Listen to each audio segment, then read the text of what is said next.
अस्सलाम वालेकुम अजीज नाजरीन। प्रोग्राम इल्मी गपशप में प्रोफेसर अजहर हादी साहब की खिदमत में हाजिर है। आज का हमारा प्रोग्राम खासा दिलचस्प होने जा रहा है, क्योंकि आज हम आपके सामने ये बात ढूंढ के लाए हैं कि मशहूर अदाकार दिलीप कुमार को दिलीप कुमार किसने बनाया। क्या वो मर्द था या कोई औरत थी? अगर औरत थी तो कौन थी? कब मुलाकात हुई? कैसे मुलाकात हुई? ये सारी की सारी स्टोरी आज हम यहाँ आपके लिए पेश कर रहे हैं। तो अजीज नाजरीन, अगर आप ये जानना चाहते हैं तो फिर आपको हमारा ये प्रोग्राम सुनना ही होगा। तो बात शुरू करते हैं दिलीप कुमार से।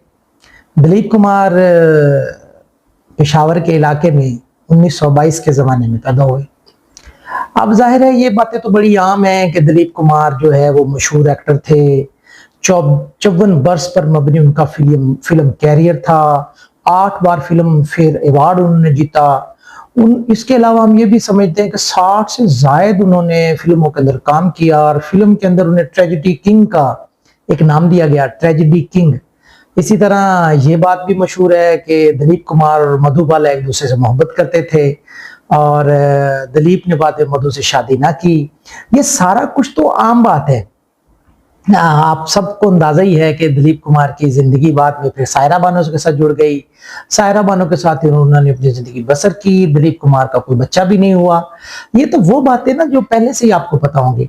लेकिन नाजरीन, आपको जो बात हम बताने जा रहे हैं वो ये है कि दिलीप कुमार को फिल्म स्टार किसने बनाया।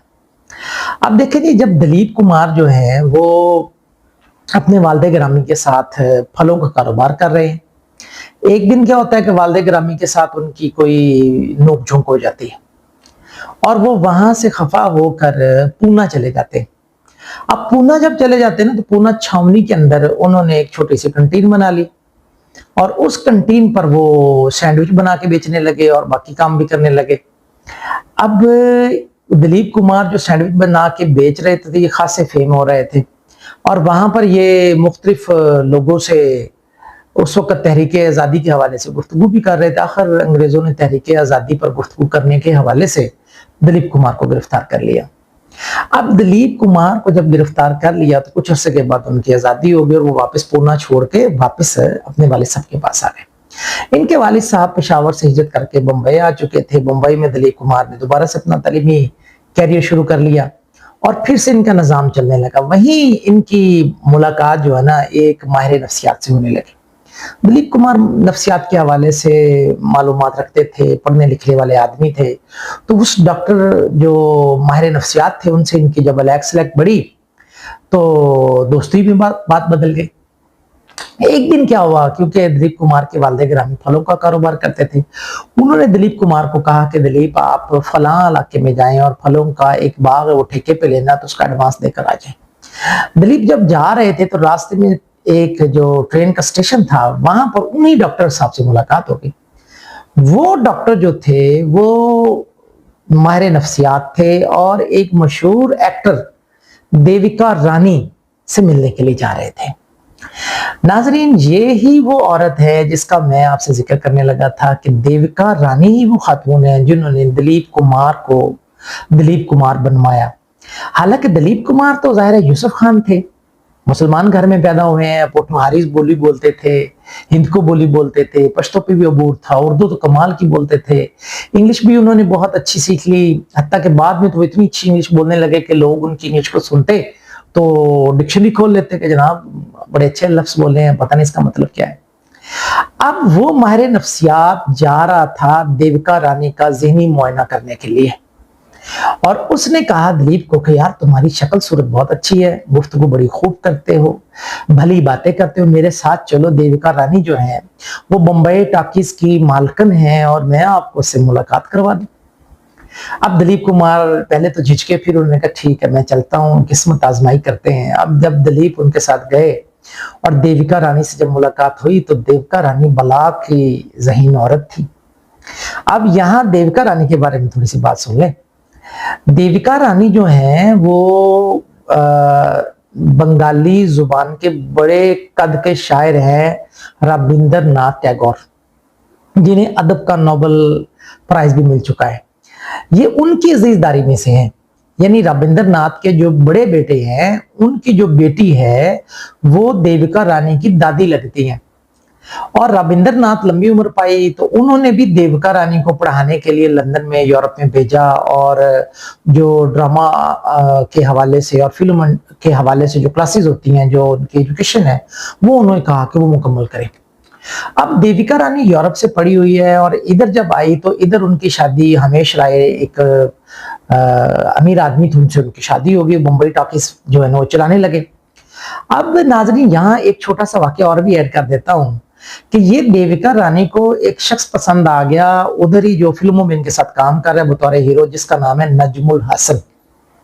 अब नजमुल हसन का ताल्लुक मौजूदा पाकिस्तान से था और वहां वो बम्बई टाकीज के अंदर देविका रानी की एक फिल्म में काम कर रहे हैं। देविका रानी है और हीरो है नजमुल हसन।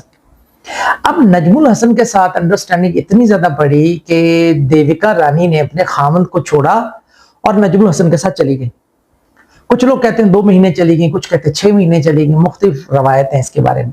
लेकिन देविका रानी अपने खामंद को छोड़ के चली गई और बाद में जो इनके खामंद थे वो बड़े परेशान हुए कि ये तो बड़ी एम्बैरेसमेंट थी, बड़ी शर्मिंदगी थी, लेकिन फिर भी वो बड़े आदमी थे।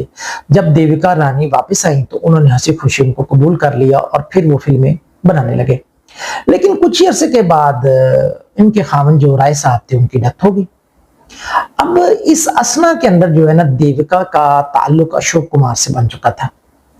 अब अशोक कुमार फिल्मों में आ रहे थे, लेकिन न जाने क्या हुआ, अशोक कुमार की देविका रानी के साथ जो है ना वो जो ताल्लुक था वो तलखी में बदल गया। वो मुखालिफ ग्रुप में जाकर खड़े हो गए। अब देविका रानी को एक हीरो की तलाश थी। तो आज यही नफ्सियाती डॉक्टर जो थे, जो नफ्सियात के मुआलिज थे, वो देविका रानी के पास पहुंचे तो साथ में खुश शक्ल नौजवान को ले गए। तो जैसे ही देविका रानी ने एक खूबसूरत चेहरे वाले लड़के को देखा तो साथ इसने कहा कि क्या तुम फिल्मों में काम करोगे?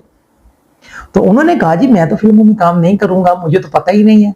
तो देविका ने कहा क्या काम करते हो? तो बोलने लगा मैं फलों का काम करता हूँ। तो पूछा फलों का कितना तजर्बा है? तो उसने कहा जी फलों का तो मुझे कोई तजर्बा नहीं। तो देविका ने कहा कि अगर फलों का तजर्बा नहीं है तो वो काम कर सकते हो, तो फिल्मों का नहीं है तो ये तो करो। देविका ने कहा मैं तुम्हें 1250 रुपए माहाना तनख्वाह दूंगी। नाजरीन क़याम पाकिस्तान से पहले की बात है, 1250 रुपए। अब 1250 रुपए सुन के पहले पहल तो यूसुफ खान को ये लगा कि जनाब वो शायद सालाना तनख्वाह कह रही है, लेकिन जब तसल्ली कर ली तो पता चला सालाना नहीं माहाना है। और अशोक कुमार उस वक्त सिर्फ 250 रुपए माहाना तनख्वाह ले रहे थे। मंटो ने उसके बारे में जिक्र किया है कि अशोक कहते हैं कि 250 रुपए इतने ज्यादा होते थे कि मैं डरता रहता था कि ये पैसे मैं कहां रखूं। अब देविका रानी ने अशोक कुमार को 250 पे रखा हुआ है, उसके मुकाबले में एक नया हीरो लॉन्च कर रहे हैं जिसे 1250 रुपए, 250 एक तरफ और 1000 रुपए एक तरफ, 1250 रुपए उस जमाने के वो दे रही। और आखिर जो अब दिलीप कुमार ने यानी यूसुफ खान ने इस बात मान ली और वो वहां रहने लग गए उनके ऑफिस में।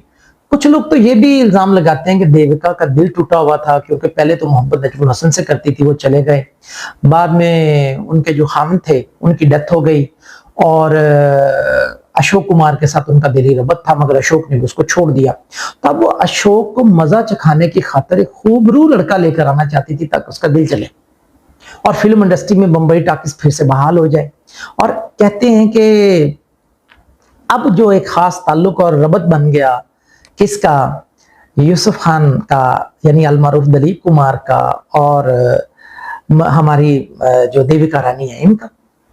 अब देविका रानी जो है उन्होंने बड़े ही अच्छे अंदाज में समझाया यूसुफ खान को, बताया कैसे फिल्मों में काम करते हैं और आखिर उन्होंने पहली बार यूसुफ खान को एक फिल्म के अंदर उतार दिया। अब जहां तक हम समझते हैं कि जो उनकी पहली फिल्म थी वो तो इतनी कामयाब ना हो सकी, जवार भाटा जो उनकी मूवी थी। अब जवार भाटा में जो मूवी में उन्होंने यूसुफ खान को उतारा तो उनका नाम उन्होंने दिलीप कुमार सेलेक्ट किया और यहां पर भी उन्होंने जानबूझ के अशोक कुमार के नाम से मुनासबत रखते हुए दिलीप कुमार का नाम रखा और यूं जनाब पहली बार फिल्म में मुतारफ हो गए दिलीप कुमार। और दिलीप कुमार की जो पहली फिल्म थी वो इतनी कामयाब ना हो सकी। लेकिन जैसे ही उनकी दूसरी फिल्में आई, यानी जैसा कि जुगनू, जैसा कि दीदार, दाव, देवदास, तो वो तो फिर जनाब फिल्म इंडस्ट्री के अंदर अपना पूरा वकार और पूरा निजाम के साथ छा गए। यूं जो यूसुफ खान थे वो दिलीप कुमार बन गए, और इसको लाने वाली देविका रानी है, जिसके बारे में नाजरी मैंने आपको बताया कि वो रविंद्रनाथ टैगोर के खानदान से थी। ये अलग बात है कि देविका रानी बाद में एक रूसी आर्टिस्ट के साथ उसने शादी कर ली, और मुंबई टॉकीज जो उनका एक फिल्म का कारोबार था वो खत्म हो गया और उन्होंने छोड़ दिया। फिल्मिस्तान के नाम से एक नई जगह बन गई, और अशोक कुमार ने दिलीप को भी अपने साथ उधर रख लिया, और फिर दिलीप कुमार जो हैं वो फिल्मों के हीरो बन गए। 54 वर्ष तक उन्होंने फिल्मी दुनिया पर अपनी कामयाबी के झंडे गाड़े, और ये तो हम पहले भी बता चुके कि उन्होंने 60 के करीब फिल्मों में काम किया। हिंदुस्तान के सबसे बड़े जो है अवार्ड जो है वो उन्हें मिले, पद्म भूषण अवार्ड भी मिला, दादा साहब फाल्के अवार्ड भी उनको मिला, और आखिर 2021 के अंदर दिलीप कुमार सारे लोगों को गमज़दा छोड़कर दुनिया छोड़ गए। नाजरीन, उम्मीद करते हैं कि हमारी ये कोशिश काविश आपको पसंद आई होगी। अगर आपको हमारी ये कोशिश काविश पसंद आती तो आप हमारे चैनल को सब्सक्राइब भी करें और कमेंट भी किया करें। अपना ख्याल रखें, इंशाल्लाह फिर मुलाकात करेंगे। उस वक्त तक के लिए अल्लाह हाफिज।